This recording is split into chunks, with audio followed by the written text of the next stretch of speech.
A very good evening to you. Thank you, Joram Paul Sonko. This is the Coffee Court. My name is Monica Nabionga. Thank you for keeping it smart 24 TV. Guess what? Today I'm having a crucial person, a person who is going to discuss to us issues that a Ugandan out there needs to know. Sir, you're welcome to our Coffee Court. This is Smart 24 TV. Thank you. Good evening and good evening, viewers. Okay. Kindly introduce yourself to our viewers and say hello to them. Okay. My name is Ronnie Mugondani, and I work at the Uganda Association of External Recruitment Agencies as the publications officer. And this is an organization for licensed recruitment companies, the companies that source and place Ugandans abroad for jobs. When we look in Uganda, how many export companies do we have? How many export companies do we have? We normally call this sector labor externalization. We do not export, you cannot export a human being. So you can only externalize because it's personal. You're facilitating basically the process of someone moving abroad, migrating specifically for labor.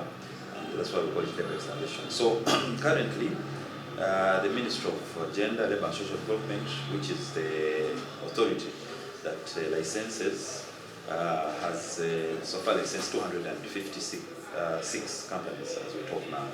Of course, some are in the pipeline, but currently that's what the number we have. And of those, 235 members of UERA. The others have not yet become members because they have just recently got their licenses, but they are in the process of becoming members. So to become a member in UERA, you have to go through a certain process, and if yes, which process is that? First and foremost, you must be a licensed recruitment company, licensed by the government of Uganda. That's the most important. The other things will follow next, but without a license, you can't be a member. So that's why I'm saying out of the 256, they have 235. The others are coming along because they've just got their licenses. So if you don't have a license, whether you do what, you cannot be a member of UERA. Speaking of legal labor externalization, is it legal in Uganda, and which law talks about it? It is very legal. First of all, this program is a government program. That's why it is regulated by the Ministry of Gender, among the other programs that the government thought of to kind of handle the issue of unemployment. And it operates under regulation. First was the 2005 when it started being operational, the process, the sector, but that regulation has since been amended. It was amended last year in August, and it is now statutory instrument number 47 of 2021, which is the employment regulation, employment of Ugandan migrant workers, regulation, as I said, number 47 of 2021. So there is a law, and of course that is which is a law that is handled under the Ministry of Gender, which normally looks at the licensing and also kind of monitoring of this labor externalization. But also there are other laws that play along. For example, the Trafficking in Persons Act, which falls under the Ministry of Internal Affairs. You can see it also comes along with this. Of course, there is the general employment, the law. And more of those that really, the contract laws that fall within. Okay. Talking about labor externalization, how it has helped us to at least curb the unemployment gap in Uganda. Talking in statistics, at which percentage so far when we talk right now? We all know that Uganda has a very high number of its citizens or its youth that are unemployed. When you look at those that are churned from the high institutions and those that are absorbed by the government and also those that are absorbed by private sector, it leaves a very big gap. But we have played a major role in trying to answer this. We may not answer it totally, but we've played a very big role. For example, when you look at our absorption rate, for example, like last year alone, 2021, we were able to externalize over 88,000 Ugandans to the Middle East. And maybe a person would ask why the Middle East. Of course, we had some who went to Poland, but simply because the economies in the Middle East are more appealing. Of course, there are those pull factors, but also it's easier to get a job in the Middle East versus getting, say, in Europe or in America. had a recent history where you have so many migrants trying to enter USA and being stopped. You have those that are trying to enter Europe, and even those from within Europe itself being denied, but which is not the case with Middle East. So when you look at the countries, for example, Saudi Arabia, you look at Jordan, you look at UAE, majority of the people there working are foreigners. So it is easy to get a job in the Middle East versus the other countries. However, the licenses that our members of these companies have are to externalize or source for jobs from any part of the world. So, but it just happens that the jobs are readily available are those in the Middle East. So going back to statistics, as I said, last year alone we had over 88,000 that we helped or facilitated their process to get jobs abroad. And that gives you, when you look at how many, maybe you could go back and look at the other sectors. For example, the public sector itself, how many did it take in? It will be able to tell you whether we're doing some good thing or not so. When you look at the other sectors like tourism, how many people were recruited in tourism in last year alone? How many people were taken in education? How many people were taken in the other sectors? So it will give you a snapshot of what actually we do or how much we contribute. Okay. Talking of the new labor externalization law of regulating these exporter companies or the externalization companies, of saying that for a company to acquire a license, you have to have 1 million, 100 million on your account, and then also that training of 2 weeks. 2 weeks, right? Do you think it's worthy? Do you think that it is something that should be looked into so much so that someone can acquire a license? Don't you think that anyone out there, just a player, can also have this so that for his or her own benefits? I think first and foremost what is important to know is that this sector is not limited to a few. It is in the new law, by the way, it makes it very clear that it's open to all Ugandans, those who are able. And that's why in the new law they insist that the ownership of these companies must be 100% Ugandan, which wasn't the case before, because then you used to have foreigners owning parts of these companies and all that. But now all the companies must be owned 100% by Ugandans. So it's kind of an encouragement to Ugandans to do this business, depending on the angle you look at. Now, the 100 million bank guarantee, this is money that is that is put in the bank by the company, which is linked to the government, to the ministry. The use of this money, or the purpose of this money, is that should the company fail to honor what it's supposed to do, for example, return someone or for help where it's required, the government touches that money, gets that money and uses it specifically to handle these cases. The issue of training, yes, formerly we used to have training of 7 days. Under the new law, it was thought wise that the training be increased to 14 days, and simply because of the experience that has happened, or that's what we have seen from those that were taken before, that among the things that they learn, we normally call it orientation. 14 days orientation. It's not training as per se, because training is different from real orientation. And they include culture appreciation. We all know that we're from a different culture, and they're going to a different culture, they're going to an Arab culture.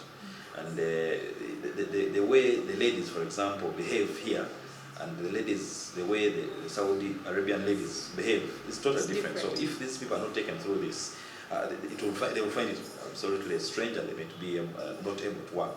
The way people eat, even the food they eat in the Arab countries differs from what we eat. Even the style of eating differs. So they are taken through this, but also the financial literacy as the other item on the curriculum. By the way, this curriculum is approved by the government of Uganda, and it is done in training centers that are accredited by the government. So it's not any training institution that you find that teaches or trains. There are specific training centers. You've talked about financial literacy during the training.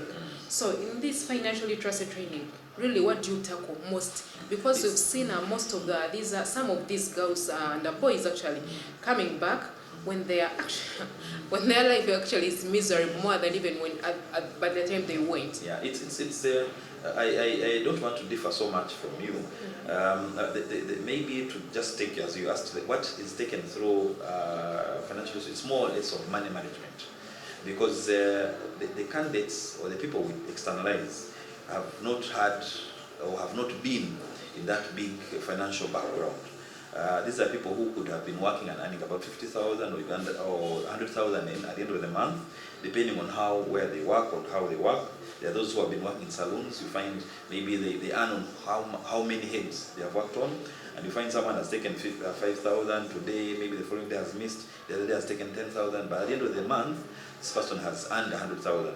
Now, the way this person has been managing that 100,000 will differ from the person who has been externalized to Saudi Arabia and is going to earn 900,000 at once. So I've seen also through experience where people have gotten excitement. You see, they look at this 900,000 as a lot of money, and forgetting that they have a certain period of time against which they have to earn this money. So they find the first month they are earning, they send it to the Senga. This month they send here. At the end of the day, in Jaja they send to who pay the uncle who and all that. And you realize that by the end of the contract, they don't have money because they have mismanaged it. Not that they have not earned it, they have earned it, but they felt it was too much. So they are taken through the money management, which we call financial literacy, and also exposed to ways of investing. So, and they know that at the end, you must have an objective as why you've gone to work. So it helps to answer those gaps of where you've seen people come back, and they are, because they have been earning, and they cannot settle here, they feel when they are here, they are bad off, you know. So it tries to answer to bridge that gap. Talking of financial management still, we've seen, first of all, do these agencies that recruit these people, do they follow up on these people that they take abroad? The terms of licensing require that whoever you externalize, you take responsibility from this sourcing period until the person finishes his contract. So ideally, you're in charge or you're answerable. And that's why most times you've had our agents, our members, even through us or even the government, setting up coordinators and supervisors in these different cities in the countries of this nation, majorly Saudi Arabia. We'll have a team that takes care or is coordinating or is monitoring the happenings of whichever person they have externalized. And how is this done? At every 100 people that are externalized, a supervisor goes along, or specifically to be able to take charge of that group. Should they have any difficulty in communication, should they have any difficulty in what, this person is answerable he must be able to tell. So also the supervisor stays there for these 2 years? Yes, the supervisor stays there because his or her duty is to monitor, to be in touch, and to answer whatever distress, if it's manageable. Of course, there are those that are diplomatic, but to be there basically for these people and give a status. And of course, at the end of the contract, these people return and they are taken over by other things, of course, depending on what they are investing in or those who are going back. But by law or by the requirement of licensing, a company is answerable from the time of sourcing to until the person finishes his or her contract. Okay. Why is it that most of the externalized laborers are ladies? It's simply because, it is true, by the way, even from the statistics of last year, of the 88,000 I talked about that were externalized last year, 79,000 went to Saudi Arabia, and of the 79,000, over 75,000 were females. So it really tells you, but simply because and these were doing domestic work, and it's simply because the category of domestic work is free. So whoever, and those are the majority, the unskilled, are the majority that we have, and they don't have to invest in money, because the government of Uganda signed a bilateral with the government of Saudi Arabia to have these people travel for free. So these costs of passport, costs of air ticket, costs of visa, training that we're talking about of 14 days is paid for by the destination country or by the employer. And it is not a strange thing, or it is not a good, it's not because Saudi Arabia likes us so much. No, this is based on the International Labour Organization principle, the ILO principle, general principle, of which is called the employer pays principle. People don't normally, we've had even locally here people saying, like literally to mean these people have been bought or been sold. But people forget that there is that principle which governs international, which is an international labor organization principle. And I normally give an example of expatriates that come here. People of MTN, those Bazungus, we see the expatriates of Huawei and all those international companies. Their travel here is paid for by the companies that employ them. They even house, they stay in these apartments, they're paid for. So it's not strange that these are different people. It's the same principle that the Ugandan government negotiated with the Saudi government to have its citizens, the Ugandan citizens, travel, those who are going to do domestic work, free. Traveling for free, but we've seen companies here, labor externalization companies here, asking for lots of money from these people. Yeah, it's the same law which I was actually wanted to hit on. This is the new regulation of 2021, states that a migrant worker for this case will pay 20,000 as administrative costs. But under that section A, B goes ahead to allow licensed recruitment companies to charge fees, for example, placement fees, trade tests, and where they are required, but as long as they are approved by the government. Now, what happens for where people are charged money? It's an open thing. It's not that it's done illegally. The government of Uganda sent a bilateral. In other words, it's sourced for jobs, and this category falls majorly under domestic work, which is Saudi Arabia. But you have also seen, adverts. You must have heard or read where companies are advertising or. Actually, when they are advertising, they say, for a domestic worker, a passport is free, everything is free till when you travel. Yes, but so at the end of the day, you find that someone puts in like no, that could be illegality, but 500,000. I wanted to explain the other category where people are legally supposed to pay. Because, as I said, Uganda has only one bilateral labor agreement, which Uganda signed with Saudi Arabia, which says that things will be free. But Ugandans are being taken to Qatar, officially, being cleared, cleaners, the companies here, the licensed companies, remember, are licensed to source for job opportunities anywhere in the world. So once they get these jobs, the way these jobs, where the Ugandan government does not have a bilateral, they are placement fees. So they are kind of like agency fees. So the other side you find in Dubai, for example, they want cleaners. But the company that wants cleaners puts the job offer to an agency in Saudi Arabia, in Dubai.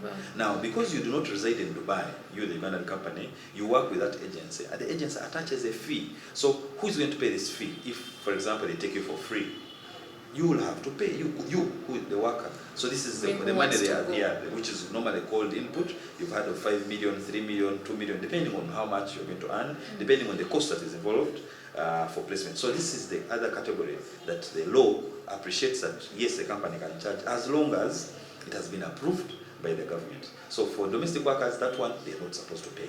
Because the government of Uganda, those domestic workers, actually to Saudi Arabia, because I have to be very clear, domestic workers are only cleared, are only facilitated, are only externalized by the licensed companies to Saudi Arabia, and those ones do not pay, apart from the 20,000 administrative fee and maybe the fee which is normally done at first, which is the medical, because you have to be fit before someone invests money in you. But for the passport and what, they're not supposed to pay. Okay. Now there have been allegations of organ trafficking. How true is this? Good you have brought it as an allegation. We have not had any confirmed case, and I will say this based on what we have, the report from the Ministry of Internal Affairs recently. The spokesperson made it very clear. We had an allegation.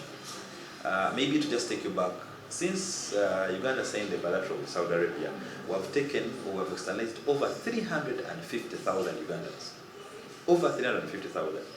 It is this single case, this single allegation that we've had of Judith Nakinto, which, of course, Internal Affairs took on, and they have given their own explanation. But other than that, there has not been any confirmed case. So it is an allegation, as you state. There hasn't been anything to do with it. Do you also believe that any Ugandan to be externalized to those Arabian countries should first be checked here to find out whether he or she has all the organs? The checking has always been there. It's done under GCC. Checking of organs or just medical checkup? Medical checks. If you do not have a heart, I don't think you can be fit to go.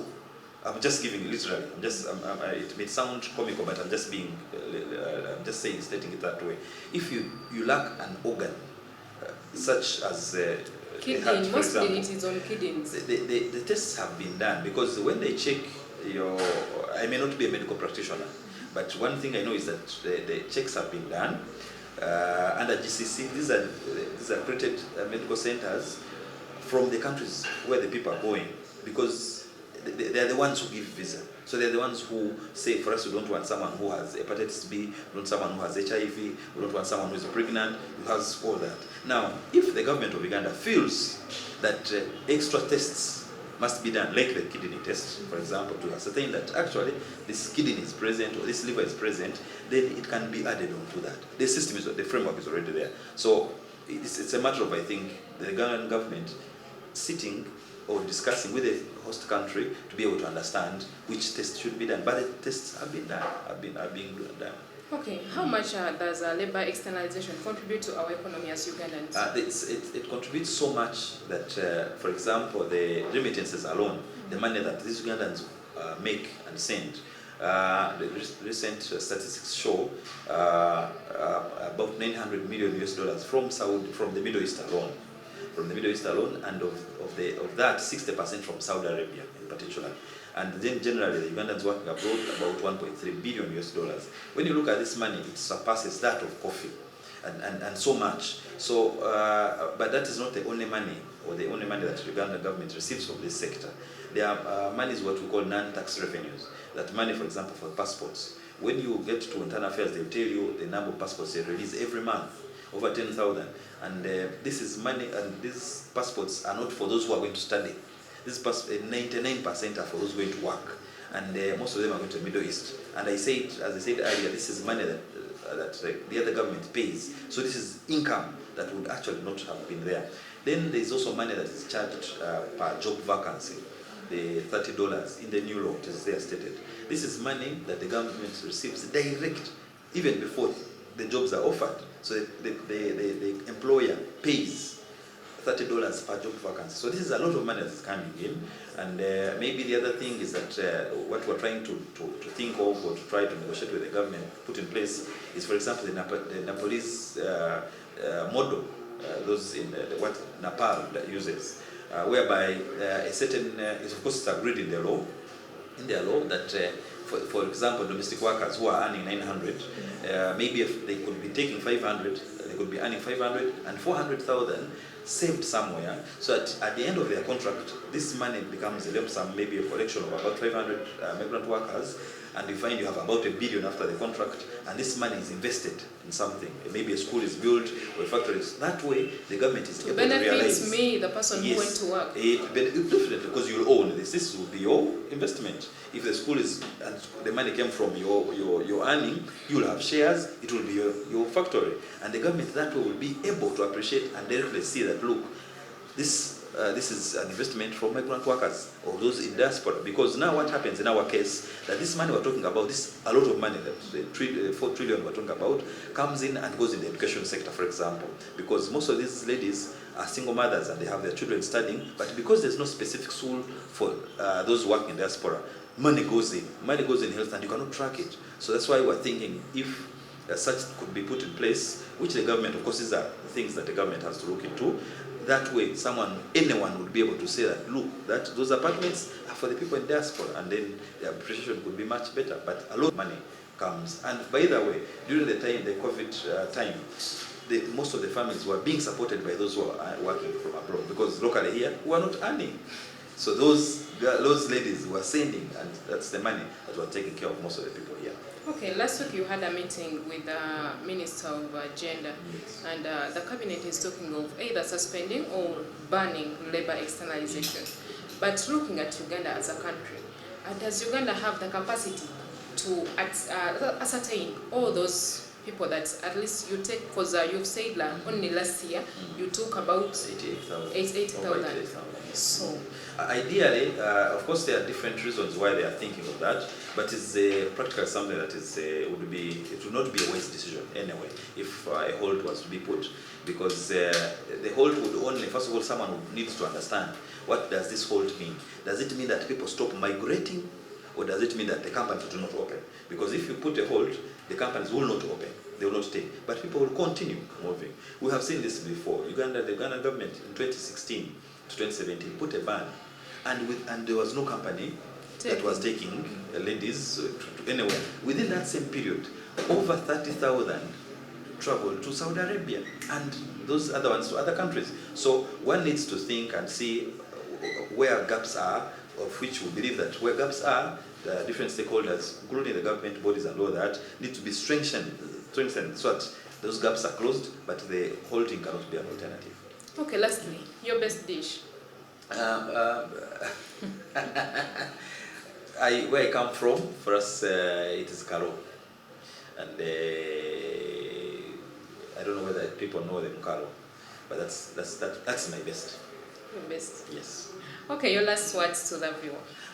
Ideally is to advise the public that those who wish to go and work abroad should do it through the legal process or through the licensed recruitment companies.